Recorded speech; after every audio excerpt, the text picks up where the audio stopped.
எனக்கு அருமையானவர்களே, பரலோகத்திற்கு போவதற்கு ஒரே ஒரு வழி அவர் இயேசுவா இருக்கிறார். எனக்கு அருமையானவர்களே, இயேசு அழைக்கிறார். வருத்தப்பட்டு பாரம் சுமக்கிறவர்களே, நீங்கள் எல்லாரும் என்னிடத்தில் வாருங்கள், நான் உங்களுக்கு இளைப்பாறுதல் தருவேன் என்று. எனக்கு அருமையானவர்களே, தேவன் தம்முடைய ஒரே பேராக குமாரனாகிய இயேசு கிறிஸ்துவை விசுவாசிக்கிறவன் எவனோ அவன் கெட்டு போகாமல் நித்திய ஜீவனை அடையும்படி அவரை தந்தருளி இவ்வளவாய் உலகில் அன்பு கூர்ந்தார். ஒருவன் நல்லவனுக்காக மன்னிக்க துணிவான்.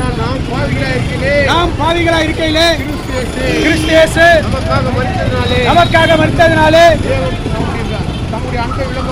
தேவன் தம்முடைய அன்பை விளங்க பண்ணினார். எனக்கு அருமையானவர்களே, இந்த பூமியிலே பாவங்களை மன்னிக்க அதிகாரம் பெற்ற ஒப்பற்ற தெய்வம் ஆண்டவராகிய இயேசு கிறிஸ்துவா இருக்கிறார். எனக்கு அருமையானவர்களே, அவரை நம்புங்கள். உங்களுடைய துக்க நாட்கள் முடிந்து சுக வாழ்வு தொழிற்கும். கர்த்தர் தாமே உங்களை ஆசீர்வதிப்பார்.